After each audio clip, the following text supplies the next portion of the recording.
Hello guys, welcome to ITCS video lecture series. दोस्तों, आज की इस वीडियो में हम यूनिट 2 के इंपॉर्टेंट क्वेश्चंस को पढ़ने वाले हैं। अगर आपने यूनिट 1 के इंपॉर्टेंट क्वेश्चंस को नहीं पढ़ा है तो उस वीडियो का लिंक डिस्क्रिप्शन बॉक्स में है, वहां से जाके देख लीजिएगा। चलिए शुरू करते हैं।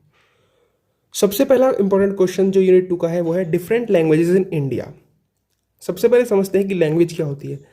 Language is a medium through which we can express thoughts. Language एक मीडियम होता है जिसकी मदद से हम अपने थॉट्स को एक्सप्रेस कर सकते हैं। लैंग्वेज की मदद से हम कोई भी कल्चर को समझ सकते हैं और उस लैंग्वेज का हमें जो हम बोल रहे हैं उसका एवोल्यूशन भी हमको पता होना चाहिए। Means to understand any culture, किसी भी कल्चर को समझने के लिए we should know the evolution of its language. हमको उसकी लैंग्वेज का, उस कल्चर से जो एसोसिएटेड लैंग्वेज है उसके एवोल्यूशन के बारे में पता होना चाहिए। तो जो इंडियन लैंग्वेजेस हैं उनको 4 स्पीच फैमिलीज में डिवाइड किया गया है। Indian languages is divided into 4 speech families. कौन कौन सी है वो? Aryan, Dravidian, Sino Tibetan and Austric. अब हम इनको एक एक करके पढ़ने वाले हैं। सबसे पहले हम आर्यन को पढ़ते हैं। ठीक, आर्यंस लैंग्वेज जो है, Aryans is the most important ancient Indian linguistic and cultural group. तो आर्यंस जो है they are the most important ancient Indian linguistic and cultural groups. Aryan जो है सबसे ज़्यादा इंपॉर्टेंट एंशियंट इंडियन लिंग्विस्टिक और कल्चरल ग्रुप्स में से एक है।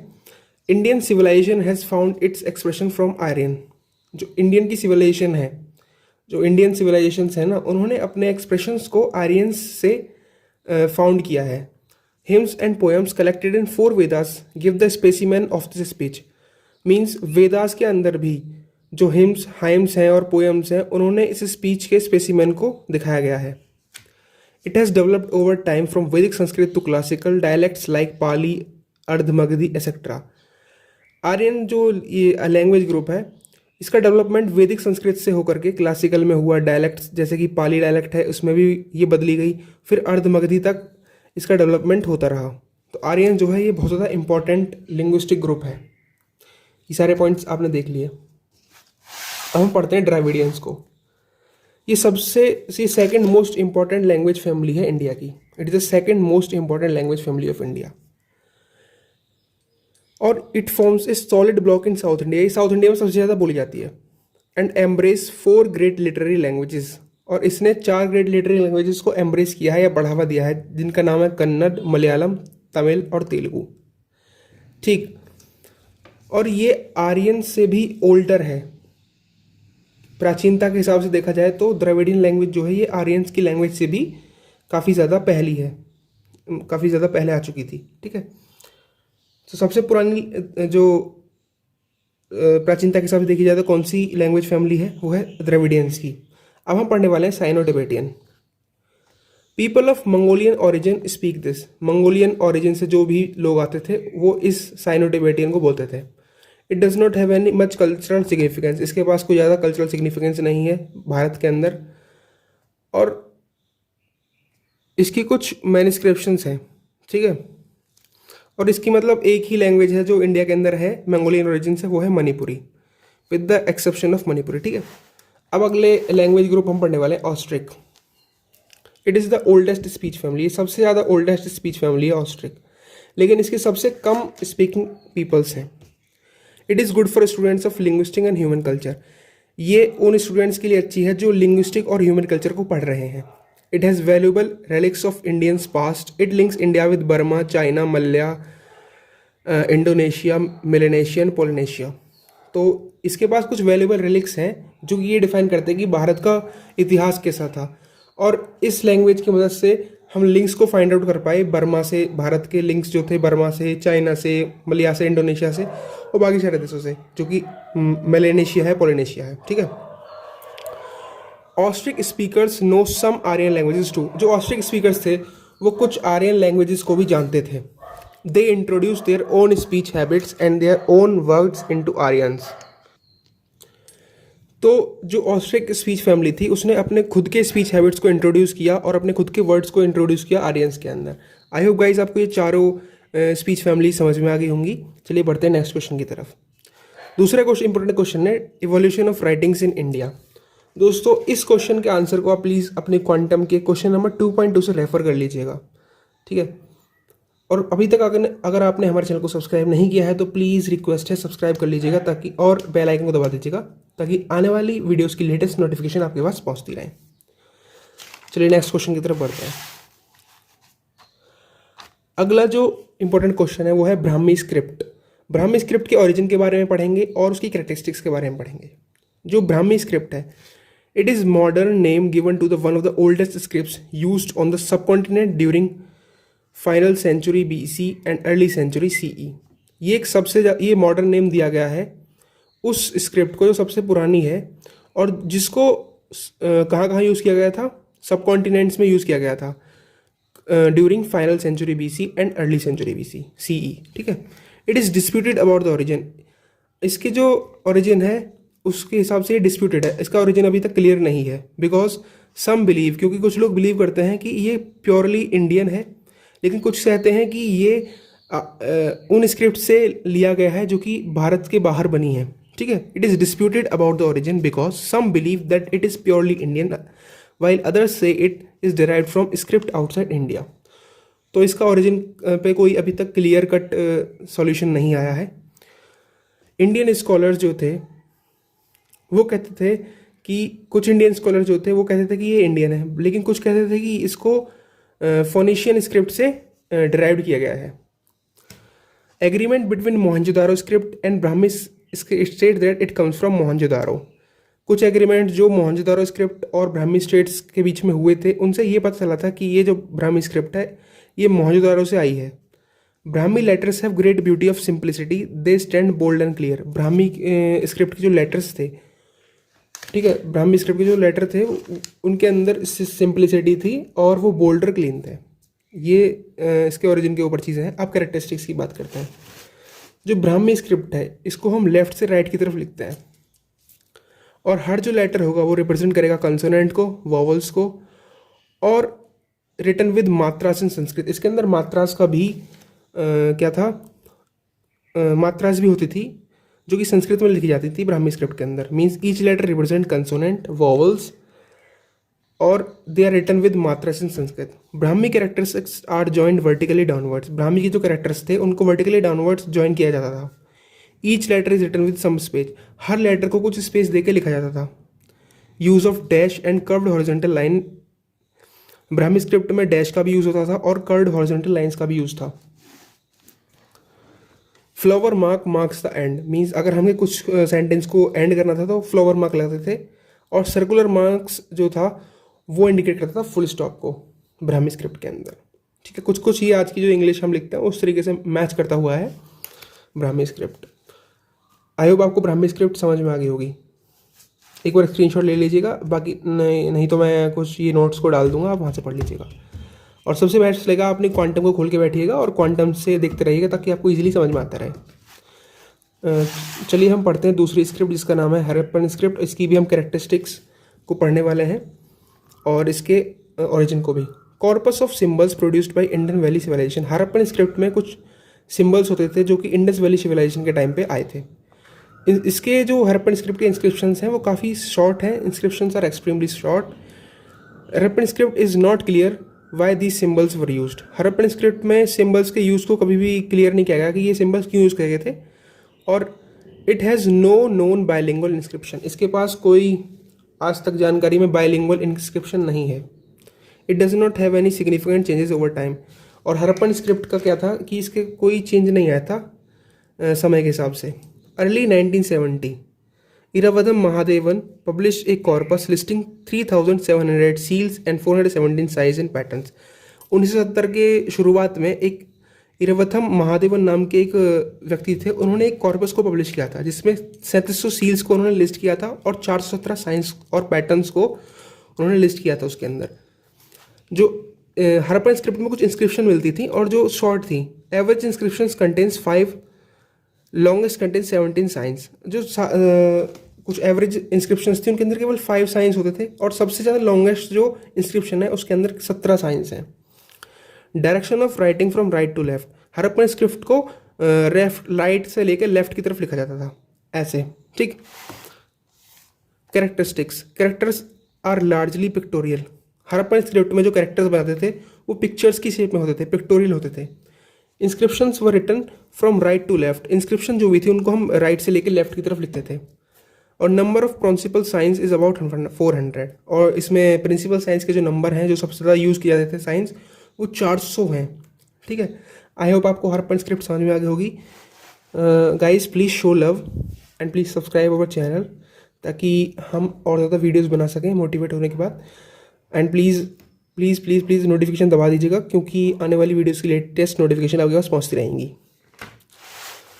चलिए हम नेक्स्ट चीज़ पढ़ते हैं।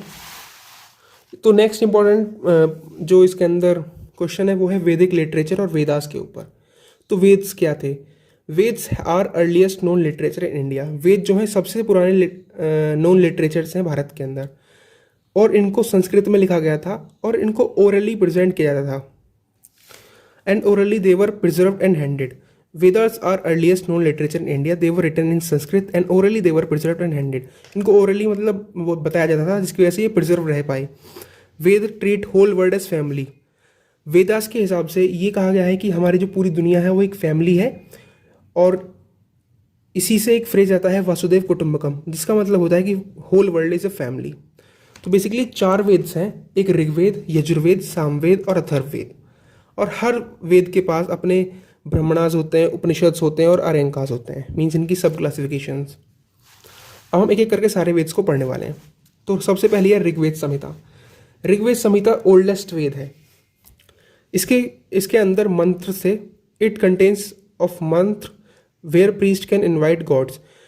ऋग्वेद के अंदर कुछ ऐसे मंत्र थे जिनकी वजह से पुजारी जो भी होते थे वो भगवान को पूजा के अंदर बुलाते थे या इनवाइट करते थे।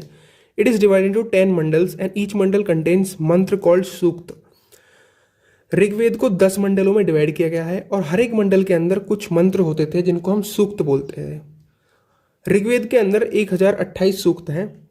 It has complete information about old वैदिक सिविलाइजेशन। ऋग्वेद के अंदर सारी इन्फॉर्मेशन है जो ओल्ड वैदिक सिविलाइजेशन को डिफाइन कर सकती है।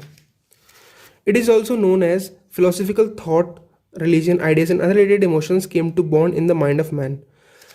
ये भी दिखाता है कि कैसे फिलोसफिकल थॉट, रिलीजियन, आइडियाज़ और बहुत सारे अदर इमोशंस एक इंसान के दिमाग में पैदा हुए। तो ऋग्वेद यही इतना ही है।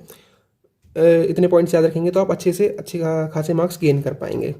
अब हम पढ़ने वाले हैं सामवेद को। तो सामवेद जो है ये सेकंड वेद है, और इसके अंदर 1549 मंत्र हैं, जिनमें से 72 ऐसे मंत्र हैं जो कि नए हैं, लेकिन बाकी जितने भी मंत्र हैं वो सारे डिराइव किए गए थे। 1028 सूक्त हैं वो डिराइव किए गए थे कहाँ से? Sorry, it is the second Veda. It contains 1549 months in which only 72 are new and rest are derived from Rigveda. इसके अंदर 1549 मंत्र हैं, जिसमें से केवल 72 जो हैं वो नए हैं, बाकी सब जो हैं डिराइव किए गए थे ऋग्वेद से। सामवेद को 2 पार्ट्स में डिवाइड किया गया है, जिसमें से 6 कांड आते हैं। ठीक है, और सामवेद को 2 पार्ट्स में डिवाइड किया गया, एक 6 कांड का है, एक 9 कांड का है। ईच कांड कंटेन्स सूक्त, हर कांड के पास अपने सूक्त होते हैं। In this Veda everything was संग। सामवेद के दौरान पर जो भी इस वेदा के अंदर जो भी लिखा हुआ था उसको हम सिंग करके बताते थे, या सिंग करके बोलते थे, या उसको गा के सुनाते थे। मंत्र वाज सेंग्ड बाय द प्रीस्ट। जो भी मंत्र थे उनको जो पुजारी थे वो गा के बोलते थे। Samaveda is divided into 2 parts, पूर्व चरिका एंड उत्तर चरिका। सामवेद को 2 पार्ट्स में डिवाइड किया गया है, पूर्व चरिका में और उत्तर चरिका में। ठीक, आई होप आपको सामवेद समझ में आ गया होगा। इतने पॉइंट्स काफ़ी रहेंगे आपके लिए। अगर आपको अच्छे से समझ में आ रहा है तो प्लीज़ कमेंट करिएगा, और कोई भी प्रॉब्लम आती है तो भी कमेंट कर लीजिएगा, ताकि हमको पता चल पाए और हम आपके डाउट्स को ईजिली क्लैरिफाई कर सकें। अगला है Yajurveda Samhita. This Veda consists of poetry. इस वेद के अंदर पोइट्री आती है। It consist of knowledge of yajnas. Yajurveda जो है ये यज्ञ जो होते हैं उनकी नॉलेज देता है। It contains 40 chapters with 2000 couplets. इसके अंदर 40 चैप्टर्स हैं जिनके अंदर 2000 कपलेट्स हैं। It contains poetic sentence which were used in yajnas. ये उन पोइटिक सेंटेंस को कंटेन करता है जो कि यज्ञ के दौरान बोले जाते थे। तो 2 फॉर्म्स थे इसके, शुक्ल एंड कृष्णा। यजुर्वेद के 2 फॉर्म्स थे, शुक्ल एंड कृष्णा। शुक्ल के जो है उसकी संहिता जो है वो है वात्स्यायनी। शुक्ल हैज इट्स संहिता वात्स्यायनी। और कृष्णा जो है इसके अंदर जो फॉर्म है दूसरी, it also has many branches. It contains mention of caste, description of handicrafts, science and trades. Yajurveda से हमको ये पता चलता है कि कास्ट कैसे आए थे, डिस्क्रिप्शन ऑफ हैंडीक्राफ्ट्स क्या क्या थे, और साइंस और ट्रेड्स के बारे में पता चलता है यजुर्वेद संहिता से। आई होप आपको समझ आ गया होगा। चलिए अब बात करते हैं अथर्ववेद की। अथर्ववेद के अंदर 20 कांड हैं, 34 प्रपथका हैं, 11 अनिवाक हैं, 731 सूक्त हैं और 1849 मंत्र हैं। ये सारे आपको पॉइंट्स याद करने की जरूरत है। Means 20 कांड्स, 34 प्रपथका, 111 अनिविका, 731 Sukta and 149 Mantra. It pads attention on the technique और मोड ऑफ यज्ञ। अथर्ववेद के हिसाब से मीन्स अथर्ववेद में क्या किया गया था, अटेंशन दी गई थी मोड्स ऑफ यज्ञ के ऊपर, कैसे हम यज्ञ को परफॉर्म करेंगे उस चीज़ के ऊपर इसके अंदर अटेंशन दी गई थी। अथर्ववेद क्लियरली सेज अबाउट ब्राह्मण सुप्रीमेसी। अथर्ववेद के हिसाब से ब्राह्मण सबसे ज़्यादा सुप्रीम थे। अथर्ववेद के अंदर मैजिक्स थे और कर्सेस थे, स्पेल्स थे, घोष सेक्टर के बारे में बताया गया है। It shows the knowledge about magic, curses, spells, Ghosh sector. It also contains beginning of Ayurveda, medicine and pharmacology. Atharvaveda के अंदर से अथर्ववेद को अगर पढ़ते हैं तो उसके अंदर जो आपको पता चलता है वो बिगनिंग पता चलती है आयुर्वेद की, मेडिकल की, फार्माकोलॉजी की। आई होप कुछ चारों वेद समझ में आ गए होंगे। अगर आपको नहीं समझ में आए तो प्लीज़ वीडियो को रिवाइव करके देख लीजिएगा। अब हम पढ़ते हैं उपनिषद। ये काफ़ी इंपॉर्टेंट है। Upanishad means sitting down near. Upanishad का मतलब होता है पास में बैठ के, sitting down near. Upanishad are also called Vedanta. उपनिषदों को वेदांत भी बोला जाता है because it is the conclusion portion of Veda, क्योंकि ये वेदास को कंक्लूड करते हैं या उनके कंक्लूजन्स हैं। They are one of the most significant sources of spiritual wisdom in India.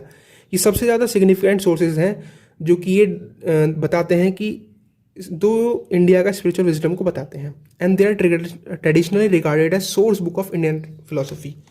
और इनको ट्रेडिशनली रिगार्ड किया गया है कि ये इंडियन फिलोसफी की सोर्स बुक्स हैं। They are concern with contemplative realization. There are over 200 Upanishad. Upanishad जो हैं 200 से ज़्यादा हैं। 10 चीफ उपनिषद हैं, वो हैं ईसा, Kena, Katha, Prashna, Mundaka etcetera. Upanishad gives philosophy not religion. Upanishad जो हैं वो फिलोसफी को दिखाते हैं, रिलीजन्स को नहीं दिखाते हैं। ठीक है, तो उपनिषद को आप समझ गए होंगे। मीन्स ये वेदांत भी बोला जाता है इनको पास बैठ के सुना जाता है और ये कंक्लूजन्स देते हैं वेदास के पोर्शंस की। ठीक, अगला इंपॉर्टेंट जो क्वेश्चन है वो रामायण के ऊपर है। तो रामायण की स्टोरी तो आप सबको ही पता है कि दशरथ थे, उनकी 4 पुत्र हुए थे, भरत, शत्रुघ्न, राम और लक्ष्मण। राम सबसे बड़े थे और उनकी पूरी जीवन कथा जो है वो हम अगर ये क्वेश्चन आता है तो उसमें लिख सकते हैं। फिर जो इम्पोर्टेंट इसमें पार्ट है इस क्वेश्चन का वो है कैरेक्टरिस्टिक्स ऑफ रामायण। तो राम जो है वो सुप्रीम, तो राम जी जो हैं वो सेक्रीफाइस कर देते हैं अपने पिता के लिए, क्योंकि उनके पिताजी ने क्या दिया होता है, वचन दिया होता है उनकी माता को कि जो वो मांगेगी वो उनको मिलेगा। लेकिन उन्होंने क्या मांग लिया, उन्होंने भरत जी जो थे इनके राम जी के भाई, उनको तो साम्राज्य मांग लिया था और इनके लिए वनवास दे दिया था। सीता जी जो हैं, सीता जी का एग्जाम्पल किस लिए दिया गया है, for glowing example of chastity, पतिव्रता धर्म और पति के साथ रहने, पति का हमेशा साथ देने के लिए मतलब सीता जी को डिपिक्ट किया गया है। लक्ष्मण जो हैं वो ओबीडियंस दिखाते हैं ब्रदर के लिए। मीन्स वो हर हालत में अपने भाई की सेवा करेंगे, उनकी बातों को मानेंगे। ये लक्ष्मण जी का कैरेक्टरिस्टिक्स थी। भरत जी जो होते हैं वो सेल्फ ऑब्लिगेशन दिखाते हैं इन एब्जरिंग रॉयल कंफर्ट्स। भरत जी ने अपने भाई के लिए अपने रॉयल कंफर्ट्स को भी छोड़ दिया था। हनुमान जी को लॉयल्टी के लिए दर्शाया गया है क्योंकि वो श्री राम के लिए काफ़ी ज़्यादा लॉयल थे। Across the sea in Sri Lanka lives a great physical and mental vigour. और समुद्र के उस पार श्रीलंका के अंदर रावण नाम का एक दैत्य रहता था। रावण रहते थे, वो काफ़ी ज्ञानी भी थे और उनके पास ग्रेट फिजिकलिटी थी और बहुत ज़्यादा मेंटलिटी अच्छी थी उनकी, बहुत ज़्यादा ज्ञानी थे ना, इसलिए तो उनके बारे में दिखाया गया है। Art of living is described by the author of Ramayana. Ramayana का जो सबसे इंपॉर्टेंट लिटरेरी कैरेक्टरिस्टिक्स है ये है कि इसमें आर्ट ऑफ लिविंग डिस्क्राइब किया गया है। राम जी जो हैं वो एक मॉडल सन है, अच्छे बेटे हैं, अच्छे भाई हैं, अच्छे हस्बैंड हैं, अच्छे राजा हैं, अच्छे वॉरियर और एक अच्छे आदमी हैं, इंसान हैं। इस तरीके से डिपिक्ट किया गया है राम जी को। Relationship between external and internal nature expressed in the minds and moods of the people. Ramayana के हिसाब से एक्सटर्नल और इंटरनल नेचर को एक्सप्रेस किया गया है between the in the minds and moods of the people. ठीक, ये सारे कैरेक्टरिस्टिक्स आपको पता ही होंगे क्योंकि रामायण और महाभारत तो हर एक बच्चा जानता है, तो आप आराम से लिख सकते हैं इस क्वेश्चन को। अगला है महाभारत की स्टोरी के ऊपर। महाभारत में क्या था कि पांडव और कौरव थे, दोनों ही मतलब कॉमन एंसेस्टर्स से डिसेंडेड थे। तो जो दुर्योधन था, जो कौरवों का सबसे बड़ा बेटा था दुर्योधन, वो जेलस था पांडवों से क्योंकि वो चाहता था कि वो किंग बन जाए। इस वजह से वो युधिष्ठिर को इनवाइट करता है इन अ गेम ऑफ डाइस, और वहाँ पे वो युधिष्ठिर जो थे वो सब कुछ हार जाते हैं अपना किंगडम डाइस गेम के अंदर, और उनको 12 साल के लिए वनवास पे जाना होता है और 1 साल के लिए अज्ञातवास पे अपने भाइयों के साथ। लेकिन जब उनका ये 12 साल का वनवास और 1 साल का अज्ञातवास खत्म हो जाता है ना, तो दुर्योधन जो है उसके बाद भी उनको उनका साम्राज्य देने से मना कर देता है, जिसकी वजह से वहाँ पर महाभारत का युद्ध होता है और पांडव जो थे वो जीत जाते हैं। ये महाभारत का है। लिटरेरी कैरेक्टरिस्टिक्स ऑफ महाभारत जो है आप प्लीज़ रेफर कर लीजिएगा अपने क्वांटम के क्वेश्चन नंबर 2.13 से, और प्लीज़ इसको रेफर कर लीजिएगा, काफ़ी इंपॉर्टेंट क्वेश्चन है और काफ़ी इजी, मज़ा आने वाला है आपको ये पढ़ने में। अगला है क्वेश्चन जो है वो है पुराण्स के ऊपर। पुराण क्या थे? Purana means that were which lives from ancient times. Purana का मतलब होता है कुछ वो किताबें या वो चीज़ें जो कि पुराने समय से जीवित है आज तक। Puranas are sacred branch of Hindu literature. Purana जो है ये सेक्रेड ब्रांच है हिंदू लिटरेचर की। They enable us to know the true importance of philosophy religion of the Vedas. ये हमको ये दर्शाती हैं कि ट्रू इम्पोर्टेंस क्या है फिलोसफी की, रिलीजन्स की।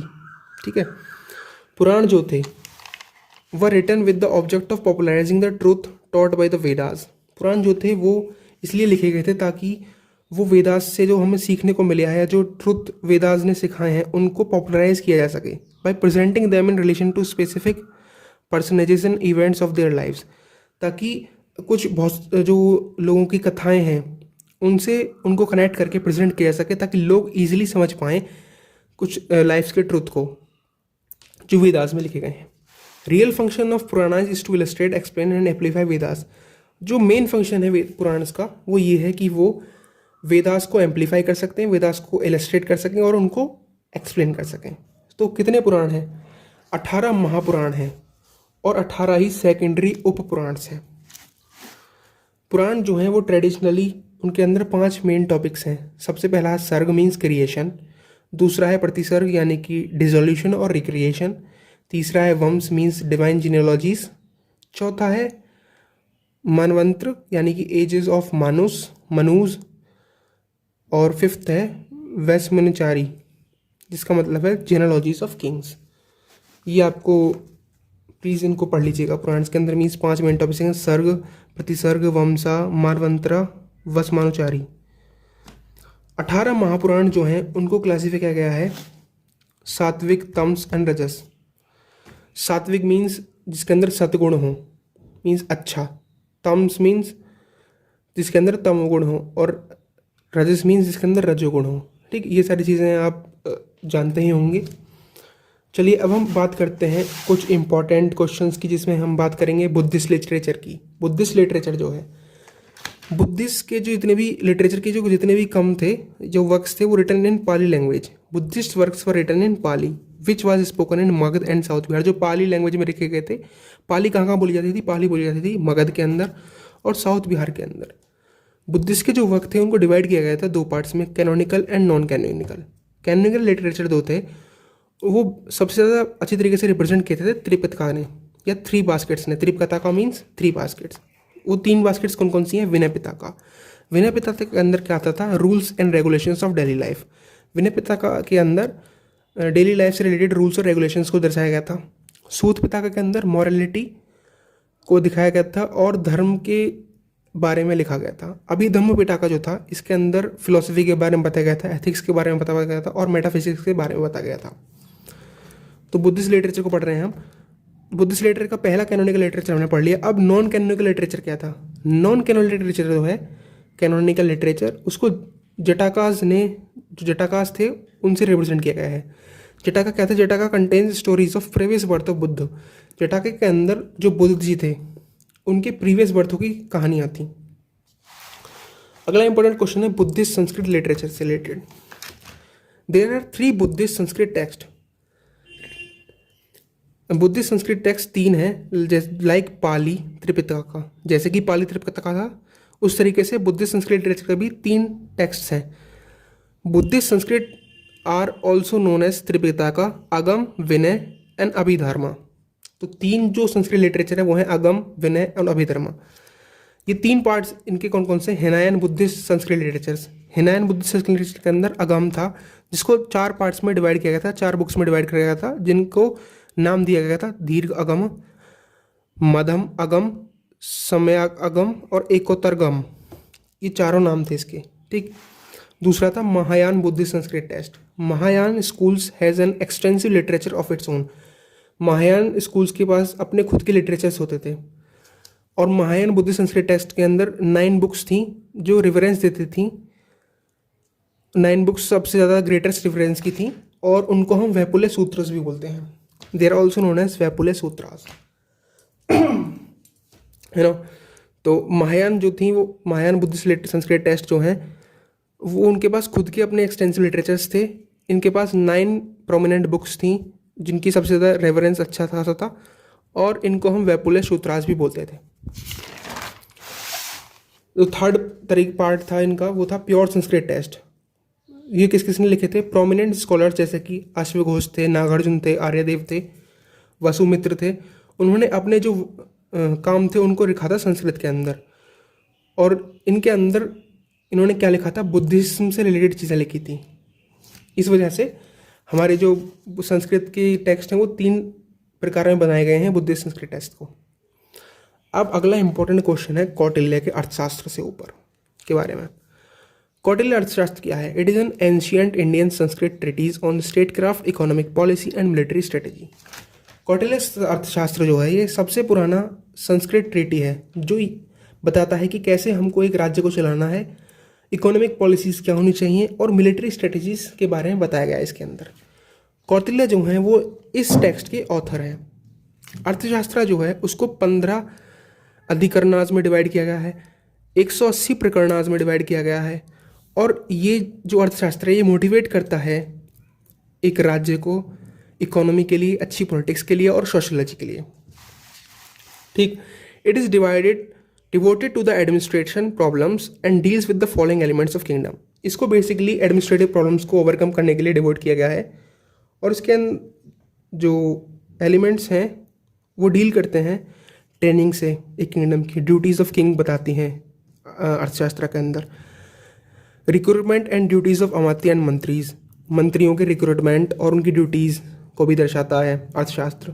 सिविल एंड क्रिमिनल एडमिनिस्ट्रेशन कैसा होना चाहिए एक राज्य के अंदर, ये भी अर्थशास्त्र के अंदर बताता है। और गिल्ड्स और कॉर्पोरेशन को भी अर्थशास्त्र डिपिक्ट करता है, गिल्ड्स एंड कॉर्पोरेशन को भी। अर्थशास्त्र के अंदर मेथड्स हैं जिनकी वजह से हम कोई भी युद्ध या लड़ाई जीत सकते हैं। प्रिंसिपल ऑफ इंटरस्टेट रिलेशंस को भी इसमें दर्शाया गया है, मीन्स 2 स्टेट्स के बीच में कैसे रिलेशंस होने चाहिए, और मिलिट्री की ऑर्गेनाइजेशंस कैसी होनी चाहिए, ये भी अर्थशास्त्र के अंदर कौटिल्य जी ने लिखा है। कौटिल्य की जो अर्थशास्त्र है वो पॉलिटिक्स को फ्री करती है रिलीजन और मोरालिटी से। It is not only science of wealth. Kautilya ने कहा है कि अर्थशास्त्र केवल वेल्थ का साइंस नहीं है, बट ये पॉलिटिक्स का भी साइंस है। इसलिए आज के युग में कौटिल्य के अर्थशास्त्र को काफ़ी ज़्यादा माना जाता है पॉलिटिक्स के अंदर। अगला इंपॉर्टेंट लिटरेचर जो हम पढ़ने वाले हैं वो Hindi literature. In the 14th century due to the emergence of regional languages, 14th century में जैसे जैसे रीजनल लैंग्वेजेस का इमरजेंस बढ़ा, संस्कृत जो थी वो डिक्लाइन हो गई, क्योंकि संस्कृत को अब कहाँ पे यूज़ किया जाने लगा था? संस्कृत को केवल एडमिनिस्ट्रेटिव मशीनरी फंक्शंस में यूज़ किया जाता था। Rise of bhakti movement and the use of regional languages by the various saints helped in growth and development. Bhakti movement के राइज की वजह से और रीजनल लैंग्वेजेस के यूज़ की वजह से, जो कि बहुत सारे अलग अलग रीजन्स में संत हुआ करते थे, सेंट्स हुआ करते थे, उन्होंने अपने अपने रीजनल लैंग्वेजेस में क्या किया? बोलना शुरू किया।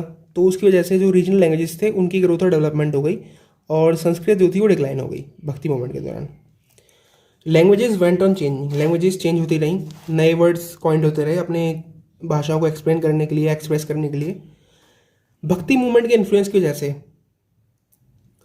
क्या हुआ, पोइट्री और प्रोज अफेक्ट होने लगे और वो हिंदी में कंपोज होने लग गई और वहाँ से हिंदी की शुरुआत हुई।